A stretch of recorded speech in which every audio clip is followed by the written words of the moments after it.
Primeiramente, obrigado a Catarina e ao Adilson. Essa mesmo foi uma felicidade para mim ouvi-la. E para a Catarina, eu queria saber, assim, nas suas andanças de pesquisas mais recentes, como tem sido a relação da pesquisa jurídica com esses outros feminismos. Me importa muito o feminismo decolonial, por exemplo, mas não só ele. Feminismo gordo, feminismo indígena. Como tem sido isso na produção brasileira? Porque uma coisa é a gente falar da produção norte-americana, ou até mesmo a latino-americana para fora do Brasil, e agora o Brasil, como ele está nisso, né? Como está a produção? E para o Adilson, da outra vez que a gente se encontrou num evento com a Michelle, numa aula com a Michelle, você tinha falado da dificuldade de submeter esse paper das revistas, né? Dessa narrativa que você colocou, dessa metodologia. Queria saber, de novo, falando em termos de produção jurídica brasileira, né? Como você enfrenta essa dificuldade de novas metodologias, como é o caso da narrativa da teoria racial crítica, né? Quais são as... E eu fico imaginando como um jovem pesquisador isso, porque a gente tende a explorar novas metodologias porque a gente sente dificuldade de buscar caminhos de demonstrar o que a gente está pesquisando, né? Porque surgem novos tópicos, a questão da interseccionalidade está cada vez mais presente na nossa vivência enquanto pesquisadora. O espaço que a gente ocupa hoje, né? Enfim, eu sou um cara gay aqui falando com vocês, eu tenho colegas mulheres negras, enfim, tem um espaço que não existia antes que a gente está dominando no sentido de pertencer a esse espaço agora, e às vezes eu sinto que determinadas metodologias não dão conta de trazer todas essas demandas de pesquisa para dentro do debate teórico, para dentro enfim, pensar até mesmo para dentro do direito de desenvolvimento, enfim. Queria saber um pouco da percepção de vocês sobre essas duas coisas. E muitas pessoas vão querer falar, obviamente, então, porque eu abri... Minha sugestão é a gente colher algumas, e aí a gente passa. Então, vamos pela sequência aqui. Poliana, pode ser Maués, Fábio, Andréia.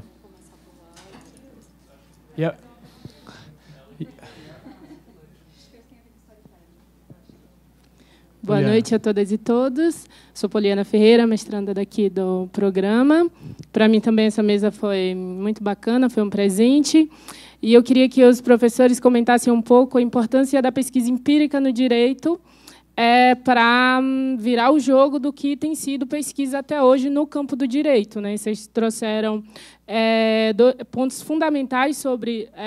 sujeitos que até hoje não foram vistos como sujeitos no campo do direito, e eu penso que a pesquisa empírica ela dá essa possibilidade da gente observar como é que o direito se articula do ponto de vista prático, né? E quem são os sujeitos que se beneficiaram até hoje, só que do ponto de vista da pesquisa que tem sido realizada no Brasil até hoje, né, dentro do direito, isso não aparecia, né? Não aparece até hoje.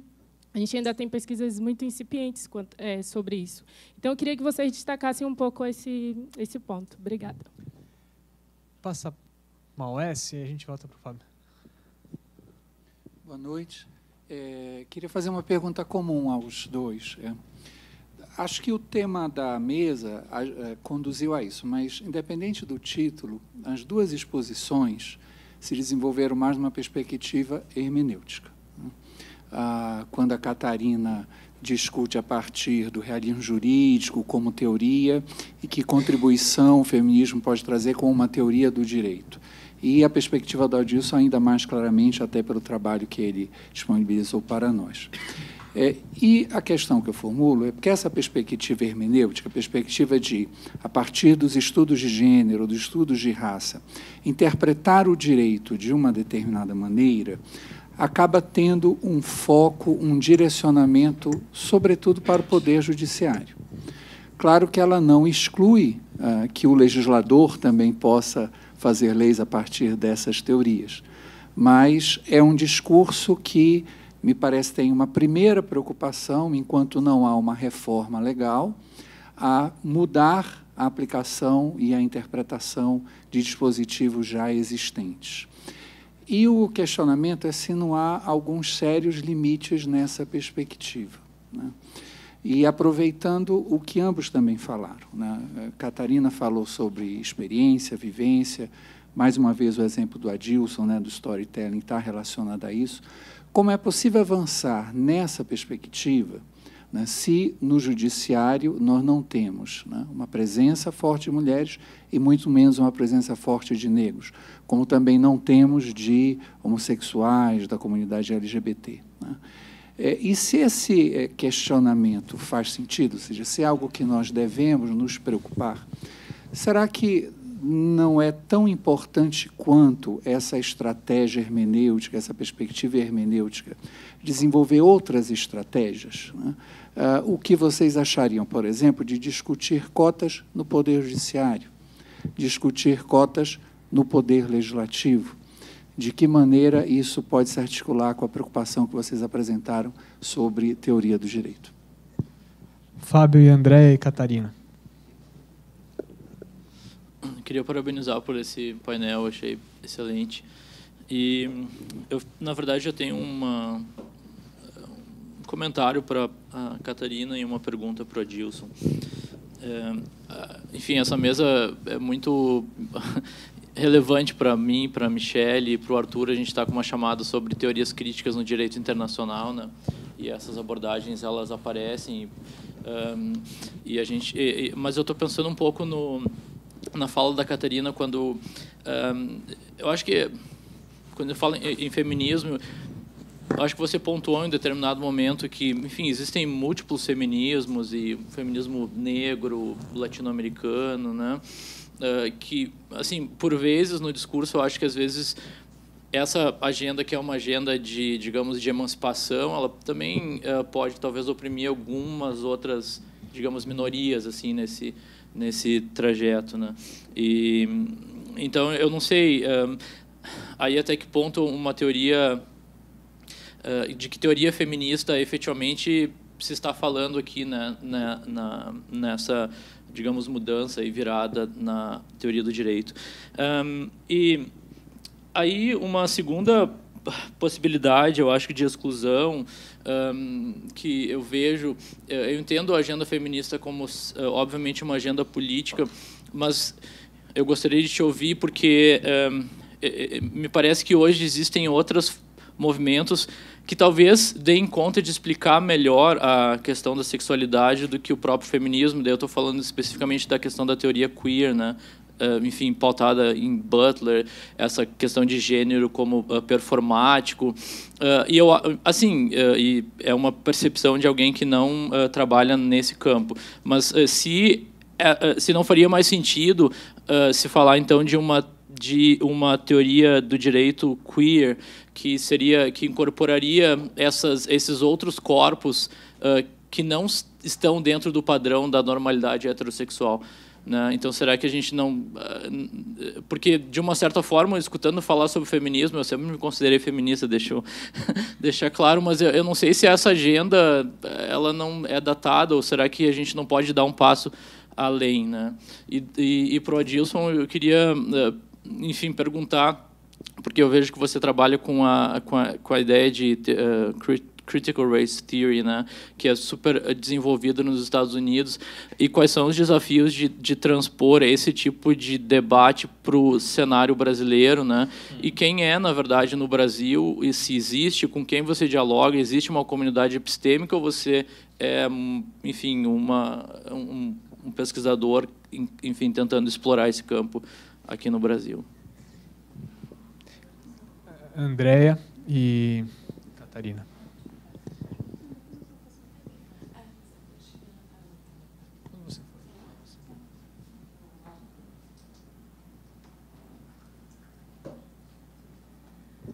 A minha pergunta é... Boa noite a todos e a todas. A minha pergunta é para a Catarina.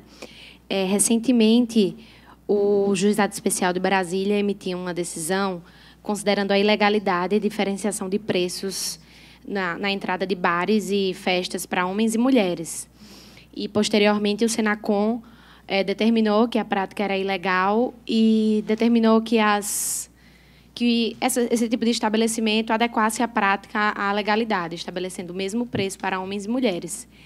Eu queria saber, então, do ponto de vista, do ponto de vista do feminismo mesmo, até mesmo dentro das várias correntes que o feminismo congloba, se essa decisão ela está de acordo com a autonomia da mulher ou se, de fato, nós precisaríamos dessa decisão da Senacom para decidir sobre a nossa própria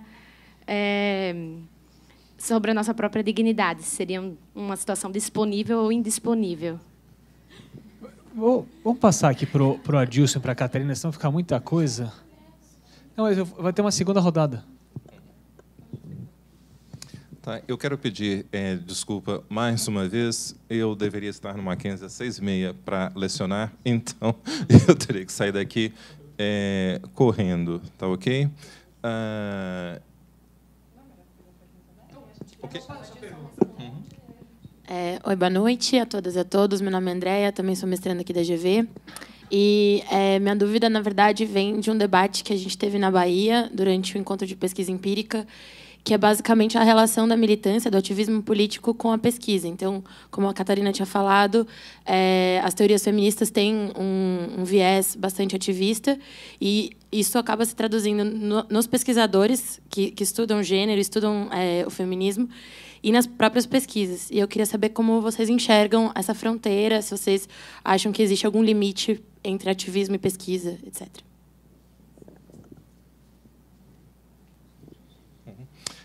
Mais uma vez, obrigado pelas perguntas.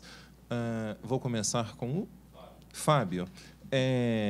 Há, sim, um número cada vez mais significativo de pessoas trabalhando com teoria racial crítica.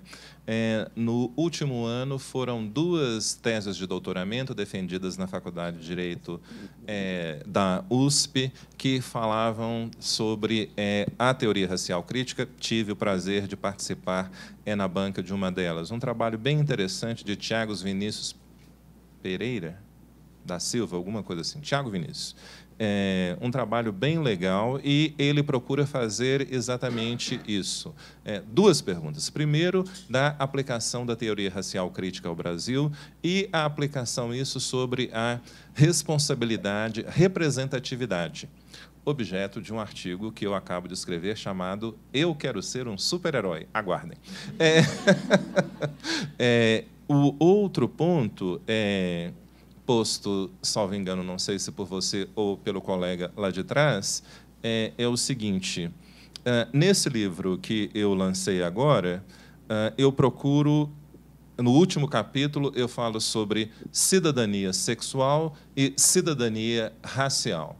E uma outra grande contribuição da teoria racial crítica é exatamente essa. Nós precisamos pensar em posições de sujeito.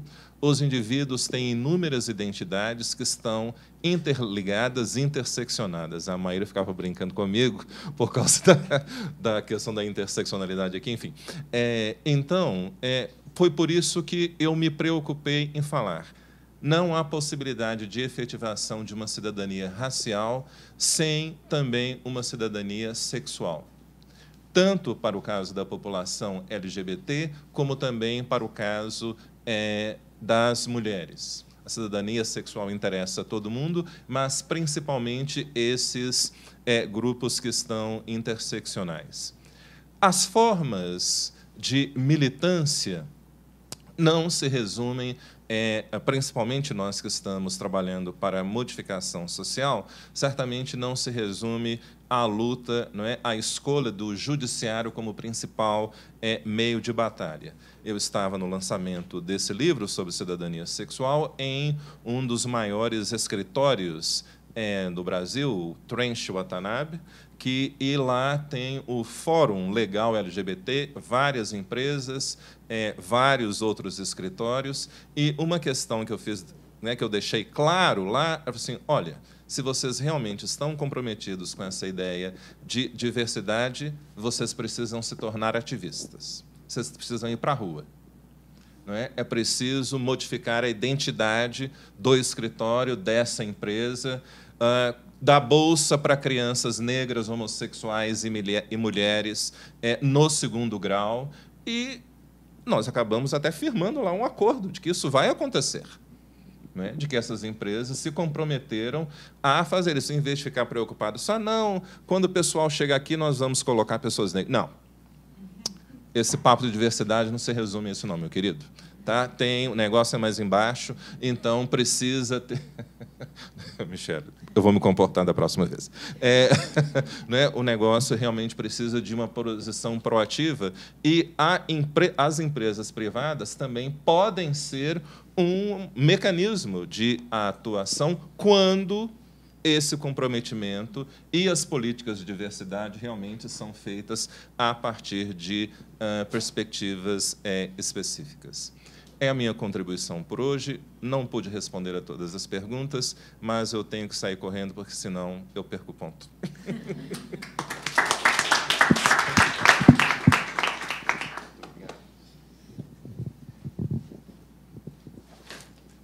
Gente, um abraço. Tudo de bom. Bom, eu vou tentar responder. São várias perguntas. Como você chama? Gabriel. A sua pergunta era sobre pesquisa jurídica, né?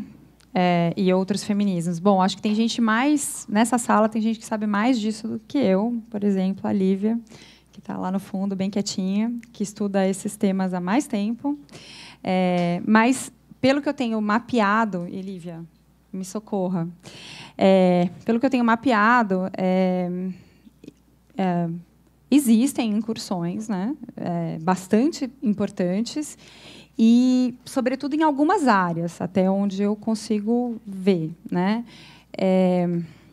Certamente na área de violência contra a mulher, né? Acho que a gente tem uma pesquisa jurídica bastante pujante, que bebe de diversas fontes da teoria feminista. Eu tenho observado algumas coisas relativas a estudos decoloniais também, especialmente em Santa Catarina. Eu tenho visto alguns professores e professoras fazendo isso e tratando da questão de gênero ou da questão da mulher. Mas eu não acho que tenha muita pesquisa feita, não. E quando eu fiz uma pesquisa recente, quando eu comecei a escrever esse artigo, eu comecei a buscar em revistas jurídicas, enfim, não é nem revista jurídica, comecei a buscar geral, né? Quem estava estudando teoria feminista em geral e vendo se as pessoas eram de faculdade, se estavam falando sobre direito, né? Ainda que não fosse teoria feminista do direito, né? E eu encontrei bem pouca coisa que falasse sobre direito, né? Então, assim, acho que ainda é muito pouco que se produz. Em algumas áreas a gente tem uma produção longa, antiga, né? Enfim, sobretudo, acho que na área de violência, né? Aborto, né? Enfim. Então, não tem muito. Poliana. Veja, eu venho da filosofia, então algumas das perguntas que vocês fazem eu não tenho capacidade de responder. E eu vou falar quais são, vou dizer quais são. Mas a minha porta de entrada foi... Veja, eu estudava filosofia do direito privado, eu estudava responsabilidade civil, e eu estou escrevendo sobre feminismo, né? Então, vem de uma... E aí volto ao ponto do Adilson, né, da questão da experiência, né? Acho que vem de uma... Enfim, vem de uma série de questões ao longo da sua trajetória, que são acadêmicas, mas que também são pessoais, que te colocam essa questão de maneira muito urgente. E, portanto, eu desperto o interesse para o campo, porque eu não estudei feminismo na faculdade, ninguém falou de feminismo, ninguém falou no mestrado, ninguém falou no doutorado, né? Fui começar a ler sobre feminismo não faz muito tempo, né? E acho que tem um problema. Por isso que eu falei da questão da educação jurídica e da maneira também como a gente está desenhando os currículos e desenhando os conteúdos, porque eu acho que isso é muito importante. Em relação à pesquisa empírica, bom, eu sou alguém que vem da filosofia. Dito isso, eu acho que a pesquisa empírica é absolutamente fundamental e eu queria que o Adilson tivesse falado um pouquinho mais sobre a coisa do storytelling. Porque essa questão de narrativa é algo que também é muito caro ao feminismo, né? Em diversos momentos, incentivou-se que as mulheres escrevessem, as teóricas, escrevessem em primeira pessoa sobre as suas experiências. Nos Estados Unidos tem alguns casos muito emblemáticos, né? De feministas negras, de feministas que escreveram sobre a sua relação com os seus próprios abortos, e que foram muito importantes como estratégia de estampar realmente que existe um discurso hegemônico, um discurso contra-hegemônico, e que isso não está representado academicamente. Então, acho que não apenas a pesquisa empírica, mas acho que há outras estratégias metodológicas que a gente poderia parar para ver, pensar, estudar, e que podem ser muito eficazes, quer dizer, relativamente eficazes, já entrando na pergunta do Maués, relativamente eficazes para despertar uma certa... Enfim, dizer, nós existimos, nós estamos aqui, nós temos problemas, o direito não responde.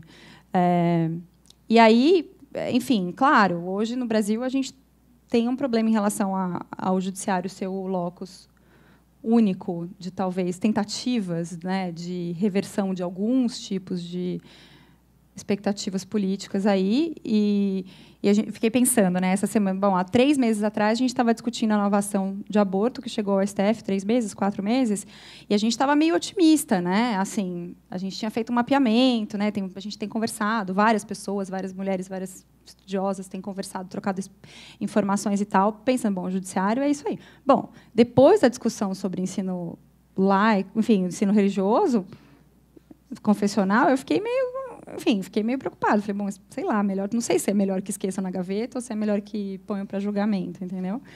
Então, a coisa não está muito boa. De fato, o judiciário não é o único espaço, mas também a única maneira que eu vejo da gente fazer uma fissura nesse processo meio compacto aí de discursos reiterados, hegemônicos, talvez seja apelar assim para essa questão da experiência, da vivência, e trazer essas outras metodologias que estampam muito na cara o problema e ficam martelando que tem um problema, que tem um problema, que tem um problema, que o direito não responde, que as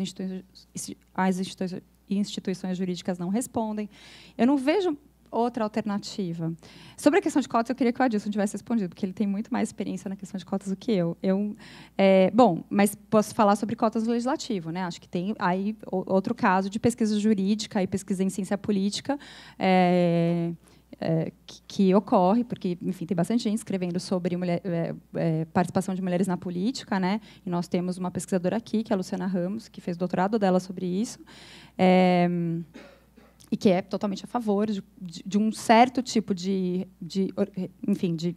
reforma no sistema eleitoral que defina mulheres em lista de um jeito específico lá, que permita efetivamente que as mulheres primeiro recebam fundos dos partidos para as campanhas, depois, enfim, aumentando a chance de elas serem eleitas. Então, acho que cotas no legislativo, para mim, é mais tranquilo. Eu estou bem tranquila em dizer que não é bem cota, enfim, pode chamar de cota, mas, enfim, algum tipo de mecanismo institucional que permita com que as mulheres estejam no topo da lista, recebam dinheiro dos partidos e, portanto, tenham dinheiro para fazer campanha e, portanto, aumentando as chances delas serem eleitas. No judiciário, eu não me atreveria, por enquanto, vou pensar, mas eu não me atreveria a dizer nada. Sobre a questão da virada da teoria do direito, a pergunta do Fábio, acho que não tem uma virada na teoria do direito. Acho que não tem. Acho que o feminismo, assim como a teoria racial, assim, nada. Está fazendo um dentinho ali, tentando. E no Brasil não tem nada quase feito. Tem muita gente que já estuda, mas não é um discurso forte. Não é algo que está colocando em xeque aquilo que a gente entende como teoria do direito, né? Então, acho que não tem virada nenhuma. Acho que a virada a gente está tentando fazer, né? Alguns e algumas de nós. Sobre a questão do gênero como performance versus se o feminismo é uma agenda datada, enfim, essa é uma questão que está bem... Eu acho que não. Eu acho que não. Enfim, eu não conheço então, a obra da Butler para assim, dizer que, enfim, ela deu uma virada e a gente superou algumas categorias que o feminismo colocava, algumas questões que o feminismo colocava. Eu não conheço, então eu não vou me arriscar. Mas eu tenho a sensação de que não, e acho que as próprias... Existe um debate muito ferrenho dentro do feminismo em relação a ela, né? Então, acho que ela, assim, eu acho que ela apontou alguns caminhos, mas eu sei que existe uma resistência muito grande a ela no feminismo francês. Essa Elisabeth Badinter que eu comentei, ela tem um outro texto que eu gosto muito, que chama Rumo Equivocado, em que ela justamente critica as feministas norte-americanas. E uma das filósofas que ela critica lá no final, ela critica muito a teoria da dominação, muito a McKinnon e a Andrea Dworkin, mas lá no final ela fala sobre a Butler, né? Então eu acho que essa é uma das cisões dentro do próprio campo. E me parece que a Butler não tem a palavra final sobre se o feminismo está morto. Acho que não. Sobre a sua pergunta, eu perguntaria para você, como mulher, o que você acha. Enfim, sobre a pergunta da Andréia, a questão de ativismo político, militância e pesquisa, eu tenho começado a achar que essa divisão ela não é tão, enfim, acho que a gente, eu acho que a militância ela pode gerar bons frutos, assim, ela pode gerar boas questões para a pesquisa, né? Eu acho que existem campos e, enfim, a gente falou bastante sobre metodologia, sobre o que é, o que não é aqui, né, durante todo o dia, mas eu não vejo como um problema, pelo contrário, eu vejo como a pujança, aí eu acho que a minha fala um pouco no começo sobre o feminismo, a pujança do feminismo vem de se ver como uma atividade também militante, mas também uma atividade acadêmica, né? No qual, quando eu sou militante, eu estou fazendo uma coisa, quando eu sou acadêmica, eu estou fazendo outra, mas as questões se retroalimentam de uma maneira que eu acho que é muito positiva, porque eu acho que você vê coisas que você não veria se você estivesse só na academia. E, enfim, então acho que eu acho que é uma retroalimentação positiva, mas eu acho que são espaços distintos com etos distintos também, e, né, enfim, tem cânones distintos também. O que funciona na militância certamente não funciona na academia e, muitas vezes, vice-versa, né? Então, acho que é isso. Bom, queria agradecer a Catarina e o Adilson, que não estamos aqui, dizer que uma satisfação enorme o dia de hoje, de conversa. O direito é um campo difícil, porque ele é muito marcado, né? Então, tudo aquilo que escapa e todos aqueles que não se enquadram exatamente num modelo prevalecente sempre se acham estranhos e não pertencendo a um campo. E eu acho que o direito brasileiro é tão pobre de qualquer coisa que talvez a coisa mais importante que a gente possa fazer agora seja permitir a experimentação, né? Acho que se houver problema de consistência, tendo a achar que ele virá a ser cobrado, mas para onde você olha para o lado, não tem o que você encontre de possibilidades, né? Então, vou fazer uma pesquisa sobre responsabilidade, é sofrível. Vou fazer um trabalho sobre direito penal, é sofrível. Vou fazer um trabalho sobre... é sofrível. Então, dizer, se tem gente procurando reduzir o sofrimento, vamos deixar, né, que faz bem, né? É a redução de danos. Eu acho que a gente está nesse momento da produção de conhecimento. Mas queria, na verdade, agradecer e reforçar o convite para amanhã. A gente tem amanhã ainda alguns debates muito importantes, às 9 horas. Uma outra discussão sobre regulação nos trópicos, né? Mariana Prado pelo Skype, o Diogo Coutinho aqui. Acho que o Carlos Ari teve um problema de saúde, enfim, acho que está tudo bem, mas parece que teve alguma coisa meio grave e não vai poder vir. Aí eu vou ficar na mesa com eles. A mesa seguinte, uma mesa sobre, também com uma provocação sobre o modelo constitucional, afinal de contas, depois de tudo que aconteceu no Brasil, será que a gente continua, emenda constitucional, impeachment, a gente continua com um modelo vitorioso, quer dizer, a narrativa de 88 continua sendo uma narrativa vitoriosa, e aí, para isso, a gente vai ter uma mesa com o professor Oscar, o professor Dimitri, o professor Maués e a professora Marta Arret, que é uma professora da Ciência Política da USP. Nós temos depois uma keynote, que é a Catarina Pistor, às 2 horas, uma mesa depois na linha de Law and Finance, que é a linha da Catarina Pistor, sobre investimento privado, com Mariana Pargendler, o Ariosvaldo Matos Filho e o Sérgio Lazzarini. E um último debate em que a gente quer aqui avaliar, afinal, né, como é que a gente amarra isso aqui e pensa para frente. Então, amanhã espero vê-los aqui.